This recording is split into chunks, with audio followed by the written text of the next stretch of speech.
దేవునికి మహిమ కలుగునుగాక. నడిపించే జీవవాక్కును వీక్షిస్తున్న మీ అందరికీ దేవుని కృప కలుగునుగాక. నడిపించే జీవవాక్కును ఈ దినమున పరిశుద్ధ గ్రంథంలోని మనము చదువుదాం. నిర్గమాకాండము 22వ అధ్యాయము 27వ వచనము మధ్యలో నుంచి ఇలాగు రాయబడి ఉన్న దేవుని బిడ్డలారా, నేను దయగలవాడను, వాడు నాకు మొరపెట్టిన ఎడల నేను విందును. దేవుడు ఈ దినమున నీతో మాట్లాడుతున్నటువంటి మాట, ప్రభువు ఈ దినమున నీకు సెలవిస్తున్నటువంటి మాట, నేను దయగలిగిన వాడను అని నీతో మాట్లాడుతూ ఉన్నాడు దేవుని బిడ్డలారా. అవును, మన దేవుడు దయగలిగినటువంటి దేవుడు, మన దేవుడు కనికరం కలిగినటువంటి దేవుడు, మన దేవుడు కరుణా వాత్సల్యత కలిగినటువంటి దేవుడు, మన దేవుడు కృప కలిగినటువంటి దేవుడు, మన దేవుడు ప్రేమ స్వరూపి అయినటువంటి దేవుడు, మన దేవుడు శాంతమూర్తి అయినటువంటి దేవుడు. దేవుని బిడ్డలారా, నిజముగా మన దేవుడు దయగలిగిన వాడే.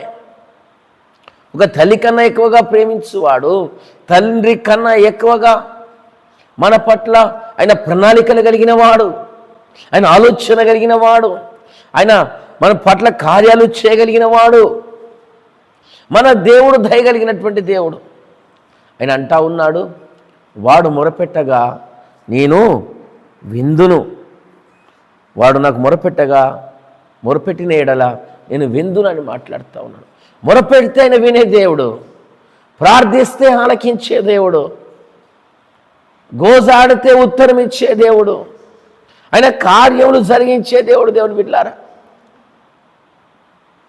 మనం మొరపెడితే ఎవరు వింటారో లేదో తెలియదు, కానీ మన దేవుడు మన మొరలు వినే దేవుడు, మన ప్రార్థనలు వినే దేవుడు, మన కార్యాలు సఫలపరిచే దేవుడు. దేవుని బిడ్డలారా, ఈ దినమున ఆయన అంటా ఉన్నాడు, దేవునితో మాట్లాడుతూ ఉన్నాడు, నేను దయగలిగిన వాడను, వాడు నాకు మొరపెట్టిన ఎడల నేను విందునని మాట్లాడుతూ ఉన్నాడు. దేవుని బిడ్డలారా, ఈ దినమున నువ్వు దేని విషయంలో నువ్వు ఆలోచన కలిగి ఉన్నావో, దేని విషయంలో నువ్వు ఇబ్బంది పడతా ఉన్నావో, దేని విషయంలో నువ్వు బాధపడతా ఉన్నావో, దేని విషయంలో నువ్వు చింత కలిగి ఉన్నావో, దేని విషయంలో నువ్వు నెమ్మది లేకుండా ఉన్నావో, దేవుని బిడ్డలారా, అవన్నిటి విషయంలోకై నువ్వు దేవునికి మొరపెట్టు. అవన్నిటి విషయంలోకై నువ్వు వాటిని దేవునికి అప్పగించు. ఏ కార్యము కొరకై నువ్వు ఆలోచన కలిగి ఉన్నావో, ఏ పని కొరకై నువ్వు చింత కలిగి ఉన్నావో, వేటి కొరకై నువ్వు భీతి కలిగి ఉన్నావో, వాటన్నిటిని కూడా ప్రభువుకు అప్పగించు. ఆ దేవాది దేవుడు కార్యములు సఫలం చేస్తాడు. ఖచ్చితంగా ప్రతి వాటన్నిటి నుండి నీకు విడుదల దయచేస్తాడు. ఆయన ఉత్తరం ఇచ్చి ఆయన నడిపిస్తాడు.